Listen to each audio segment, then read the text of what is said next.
So what up guys? Magandang araw po sa ating lahat. So nandito na naman tayong bumabalik with another unboxing review of fishing reel. So itong ano na to guys, yung fishing reel na to, dumating lang po bago lang. So syempre, nag-i-explore po kasi ako ng mga iba't ibang reels na like pang budget friendly, yung pang beginners, pang intermediate, tsaka pang professional. So itong ano na to, itong fishing reel na to is kilala na po siya sa pagiging budget meal, budget friendly, tsaka affordable na reel sa lahat po ng mga baguhan. So ito nga guys, no? Without further ado, intro please. So what up guys, good morning. Ako po pala, si Jay's Fishing Adventure. So ayun nga, wala na tayong patumpik-tumpik pa. Papakita ko na po sa inyo kung ano po yung dumating na reel. Tadan! Isa po itong kilalang reel na I think galing, ano yata to guys, galing China. So Sugayi lang. Sugayi lang is a well-known brand po ng fishing reel sa pagiging affordable lang. So yung fishing reel na dumating dito is XN 2000. So perfect po ito pang ultralight. So open na po natin guys, no? Para at least makita po ninyo. So ayun nga. Finorward ko na lang guys. So pagka open natin ng box guys, no? So safe na safe yung package natin. So from bubble wrap, meron din siyang kasamang cellophane na nakabalot.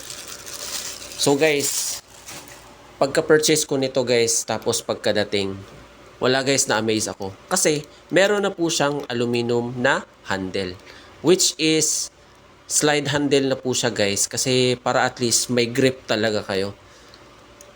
Para maganda po kasi yung maganda po yung pagkahawak nyo. At hindi nyo basta-basta mabitawan yung, yung fishing reel nyo.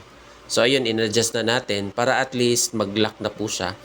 So, within regards po pala sa body po, guys. So, yung body niya, guys, is made of aluminum.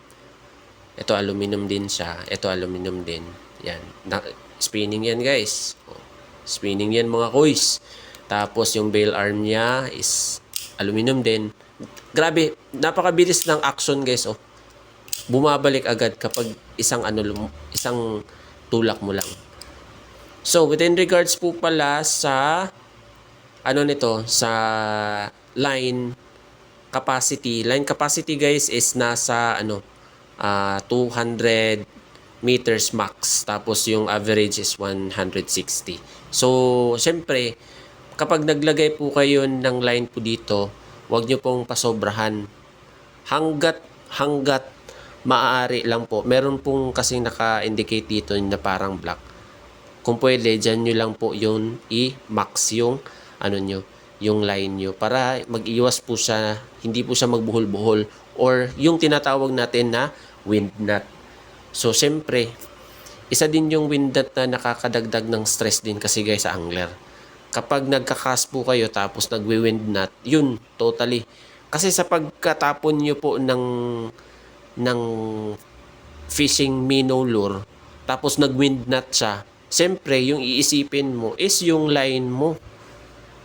Tapos, pagka nag-wind knot yan, syempre, i-retrieve mo yan. So, mawawala na sa isip mo yung lure. So, syempre, yung lure is ma-sink down po siya sa ilalim hanggang mag-stuck na po siya dun. So, syempre, magdo-donate ka na naman sa dagat or sa sapa. Syempre, iwasan natin yun. So, yung pala nito guys, within regards po pala sa gears nito, yung gears nito guys is 5.0:1. So, yung 5.0 or 5:1 guys is mabilis po siya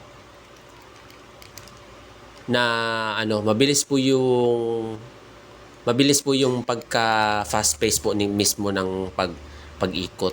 O ito, ginawa ito for fast pace retrieve. Perfect to guys, pang fast retrieve guys kasi mabilis yung akyat baba mismo ng dito sa may body mismo sa pag-retrieve ng line.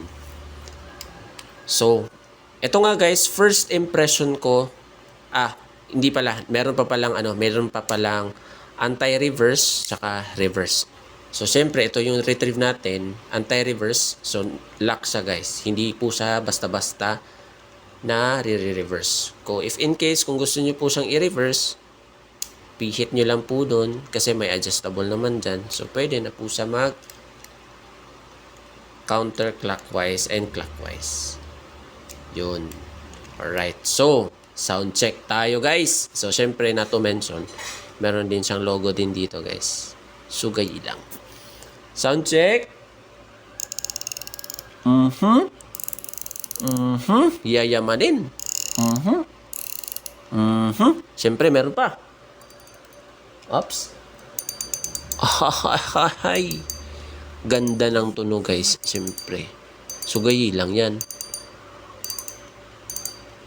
Yun. So, ayun lamang po. Kung naghahanap po kayo ng budget-friendly tsaka durable po na fishing reel, I suggest po na sugayi lang po yung i-purchase nyo. I forgot to mention pala mga kuys, no? So, yung line na to, since ultralight po siya, hanggang lang po siya guys, hanggang 10 pounds lang po yung line niya. Kasi, maliit lang po kasi yung spool niya guys. Yan. So, perfect lang po ito for ultralight gaming. Yan. So, ayun lamang po. So, maraming salamat po sa panunood guys. At sana po ay magtangkilik pa po kayo ng mga videos ko within regards po sa mga fishing reels and other fishing equipments. So, yun nga guys, no? If in case kung gusto nyo pong mag-avail, pwede po kayong, any stores po, pwede po kayong bumili kahit anong stores po mismo ng mga sugayi lang. So, this is not a promotion video.